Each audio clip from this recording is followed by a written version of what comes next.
जय भीम साथियों।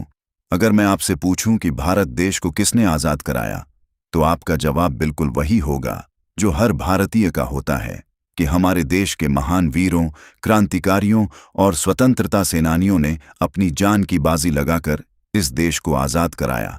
और सच भी यही है कि महात्मा गांधी, जवाहरलाल नेहरू, सरदार वल्लभ भाई पटेल, राजेंद्र प्रसाद, सुभाष चंद्र बोस, चंद्रशेखर आजाद, भगत सिंह, रानी लक्ष्मीबाई और मंगल पांडे जैसे अनगिनत वीरों ने अंग्रेजों के खिलाफ संघर्ष किया और अपने प्राणों की आहुति दी। लेकिन क्या आपने कभी सोचा है कि इन नामों के अलावा भी सैकड़ों ऐसे योद्धा थे जिनका नाम इतिहास में उतना सामने नहीं आ पाया, जिनका योगदान भी उतना ही बड़ा था, लेकिन उन्हें वह स्थान नहीं मिला जिसके वे हकदार थे। यह सवाल उठता है कि आखिर ऐसा क्यों हुआ? क्यों कुछ नाम इतिहास के पन्नों में चमकते हैं और कुछ धीरे धीरे धुंधले हो जाते हैं? क्या यह केवल संयोग है या इसके पीछे कोई और कारण है? कई लोग मानते हैं कि इतिहास को लिखने वालों की सोच और परिस्थितियों का भी इसमें बड़ा योगदान होता है, और इसी वजह से कुछ ऐसे नाम पीछे छूट जाते हैं जिनके बिना आज़ादी की कहानी अधूरी है। सबसे पहले आज हम उसी कड़ी में एक ऐसे ही नाम से शुरुआत करते हैं जिनके बारे में बहुत कम लोग जानते हैं, लेकिन जिनका योगदान बेहद महत्वपूर्ण रहा। और यह कहानी हमें 1857 के उस समय में ले जाती है जब देश में अंग्रेजों के खिलाफ पहली बड़ी चिंगारी भड़की थी। यह वह समय था जब हर तरफ असंतोष था और सैनिकों के बीच भी विद्रोह की भावना तेजी से फैल रही थी। कहा जाता है कि 22 जनवरी 1857 के आसपास की घटनाओं ने इस विद्रोह को और तेज कर दिया। उसी दौरान मंगल पांडे जैसे सैनिकों के मन में भी अंग्रेजों के खिलाफ गुस्सा बढ़ रहा था। और इसी बीच एक व्यक्ति का नाम सामने आता है, माता दीन भंगी, जिनका जिक्र इतिहास में बहुत कम मिलता है, लेकिन कई कथाओं में यह बताया जाता है कि उन्होंने सैनिकों को उस सच्चाई से अवगत कराया जिसने विद्रोह की आग को और भड़का दिया। कहानी के अनुसार उन्होंने यह बात उठाई कि जिन कारतूसों का इस्तेमाल सैनिक कर रहे हैं उनमें गाय और सुअर की चर्बी लगी होती है और उन्हें दांतों से काटना पड़ता है। यह बात सैनिकों की धार्मिक भावनाओं को ठेस पहुंचाने वाली थी, और जब यह बात मंगल पांडे तक पहुंची तो उनके अंदर विद्रोह की ज्वाला और तेज हो गई। यह घटना आगे चलकर 1857 की क्रांति का एक बड़ा कारण बनी। इसके बाद जो हुआ वह इतिहास है। सैनिकों ने विद्रोह किया, अंग्रेजों के खिलाफ आवाज उठाई, और इस पूरे आंदोलन में कई ऐसे लोग शामिल हुए जिन्होंने बिना किसी डर के अपने कर्तव्य को निभाया।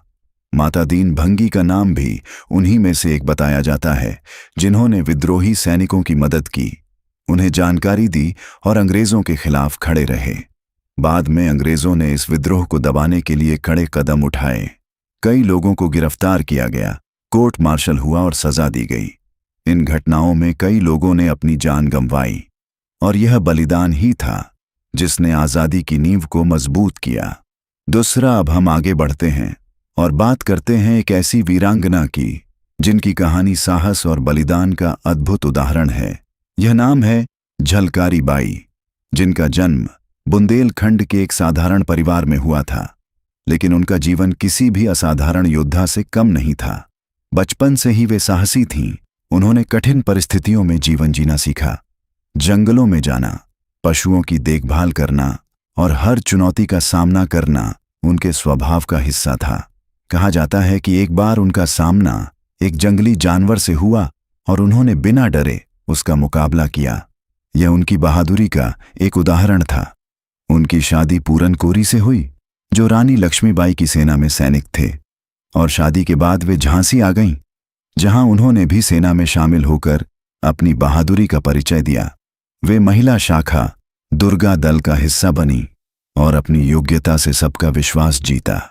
सबसे खास बात यह थी कि वे रानी लक्ष्मीबाई की हमशक्ल थीं, और इसी कारण युद्ध के दौरान उन्होंने कई बार दुश्मनों को भ्रमित करने का काम किया। जब 1857 के संग्राम में झांसी पर संकट आया और रानी लक्ष्मीबाई चारों तरफ से घिर गईं, तब झलकारी बाई ने अपनी अद्भुत सूझबूझ और साहस का परिचय दिया। उन्होंने खुद को दुश्मनों के सामने इस तरह प्रस्तुत किया कि अंग्रेजों को भ्रम हो गया कि वही असली रानी लक्ष्मीबाई हैं। इसी दौरान असली रानी को किले से सुरक्षित निकलने का अवसर मिल गया। यह केवल एक रणनीति नहीं थी, बल्कि अपने प्राणों को दांव पर लगाकर देश और अपने कर्तव्य को निभाने का उदाहरण था। युद्ध के दौरान झलकारी बाई अंग्रेजों के हाथों पकड़ी गईं और लड़ते लड़ते वीर गति को प्राप्त हुईं।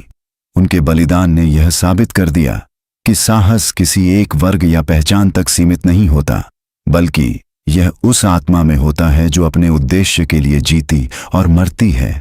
आज भी उनका नाम इतिहास में प्रेरणा की तरह चमकता है और उनकी वीरता को याद करके हर भारतीय को गर्व महसूस होता है। अब अगर हम तीसरे महान नाम की बात करें तो वह हैं उदा देवी, जिनका जीवन भी उतना ही प्रेरणादायक है। उत्तर प्रदेश के लखनऊ के पास उजरियां गांव में जन्मी उदा देवी पासी समाज से थीं और बचपन से ही उनमें साहस और संघर्ष की भावना थी। उनके पति मक्का पासी नवाब वाजिद अली शाह की सेना में सैनिक थे। 1857 के संग्राम के दौरान जब अंग्रेजों के खिलाफ लड़ाई तेज हुई, तब उदा देवी ने भी मोर्चा संभाला। कहा जाता है कि उन्होंने युद्ध के दौरान पेड़ पर चढ़कर अंग्रेज सैनिकों पर निशाना साधा और कई सैनिकों को मार गिराया।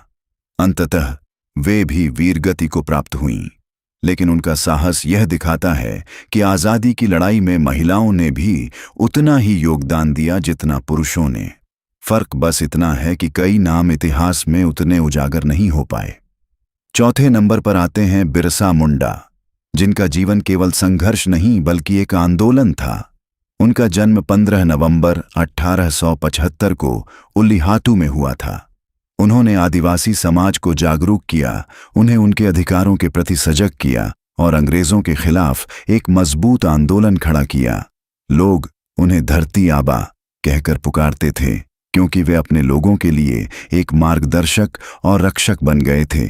उन्होंने केवल अंग्रेजों के खिलाफ ही नहीं, बल्कि सामाजिक अन्याय के खिलाफ भी आवाज उठाई। उनके आंदोलन ने यह दिखाया कि जब कोई व्यक्ति अपने लोगों के लिए खड़ा होता है तो वह केवल नेता नहीं बल्कि एक प्रतीक बन जाता है। अब बात करते हैं पांचवें वीर क्रांतिकारी की, जिनका नाम है तिलका मांझी, जिन्हें भारत के पहले आदिवासी स्वतंत्रता सेनानियों में गिना जाता है। उनका जन्म 18वीं सदी में बिहार क्षेत्र में हुआ था।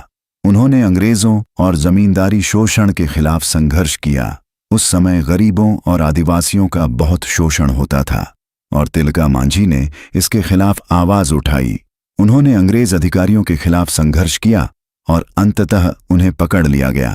कहा जाता है कि उन्हें बहुत ही क्रूर तरीके से सजा दी गई, लेकिन उनके बलिदान ने यह साबित कर दिया कि स्वतंत्रता के लिए संघर्ष केवल 1857 या उसके बाद शुरू नहीं हुआ था, बल्कि उससे पहले भी कई लोग इस लड़ाई में अपनी जान दे चुके थे।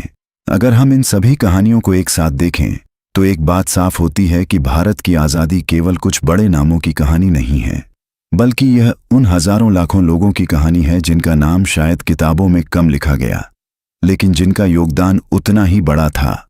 हर वर्ग, हर समाज, हर क्षेत्र के लोगों ने इस देश की आज़ादी के लिए संघर्ष किया और यही भारत की असली ताकत है। इतिहास को समझते समय यह जरूरी है कि हम संतुलन बनाए रखें, क्योंकि हर कहानी का अपना महत्व होता है और हर बलिदान सम्मान के योग्य होता है। हमें उन सभी लोगों को याद रखना चाहिए जिन्होंने इस देश के लिए कुछ किया, चाहे उनका नाम बड़ा हो या छोटा, क्योंकि असली सम्मान उसी को मिलता है जो सच्चाई को स्वीकार करता है और उसे आगे बढ़ाता है। तो दोस्तों, अगर आपको यह जानकारी अच्छी लगी हो, अगर आपने कुछ नया सीखा हो, तो इस वीडियो को लाइक ज़रूर करें, अपने दोस्तों के साथ शेयर करें और कमेंट में अपनी राय ज़रूर बताएं। अगर आप ऐसे ही और प्रेरणादायक और सच्ची कहानियां जानना चाहते हैं तो चैनल को सब्सक्राइब करना ना भूलें। हम फिर मिलेंगे एक और नई वीडियो के साथ। तब तक के लिए अपना ख्याल रखें। धन्यवाद।